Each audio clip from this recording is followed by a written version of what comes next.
This is a story time about patterns of behavior and why we have to rearrange the environment for specifically autistic learners and dangerous behaviors. I had a learner. He was my favorite. I love him so much. So sweet, very caring, a really good friend. But he gravitated towards danger-seeking behaviors. And when I say behaviors, like he will intentionally stab holes through his pants, try to, if it was sharp, metal, dangerous, he will engage in that type of behavior. So we would go to the nurse because he had to take medications, and this was the very beginning of the school year. So we had this routine going on, and it was right after recess. So coming from a highly preferred to a non-preferred, we definitely had difficulty with transitions often. So to make a long story short, there was like a little bed in a partition, and he would always sit in this first bed. This day he had a very hard time with transitions. So he sat underneath the cork board where there was a second bed, and he would be like, no, don't look at me, don't look at me. So of course we're going to respect him and like, oh, we're not going to look. I can tell with my peripheral, I have vision on him, but I'm respecting him he's advocating, don't look. So I'm not looking. So there were pins on this cork board, and I see him get up and he grabs one and he sits down immediately and he starts drinking his milk. And so I just go like this.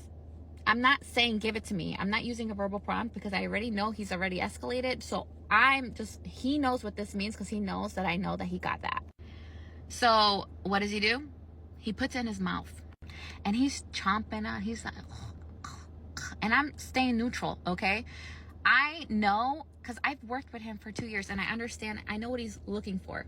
So I'm just like, come on, we're gonna go. What are we doing next? Like, we just gotta finish our milk and we're gonna go back to our room and we can have a break, right? I'm trying to redirect him from that engaging behavior and not giving so much attention, and I'm not showing that I'm like, ugh.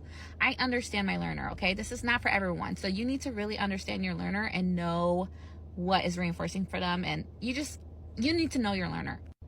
And inside, I was like, oh my God, what the heck? If he better not swallow, I pray to God he does not swallow this thing, because you know what I mean? And I'm not going to go in and pry his mouth open. No. So I know he likes dangerous seeking behavior. So I'm like, oh, look at Miss Jen. Let's see if you could spit it, like if you could reach her. You know what I mean? So to make a long story short, he gets up and spits it in the toilet and flushes it. So as soon as he transitioned with the therapist back to his room, I told the nurse, listen, please take off all these thumbtacks and just replace it with tape, because I promise you he's going to try this again tomorrow.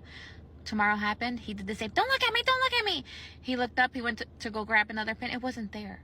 See why proactive measures, as soon as you see something, it's the initiation of a pattern and you need to break it, especially if it's something that is unsafe. You need to really pay attention to these learners and the behaviors that they engage in. And if you could prevent it from happening again, do so, because we're going to keep everyone safe.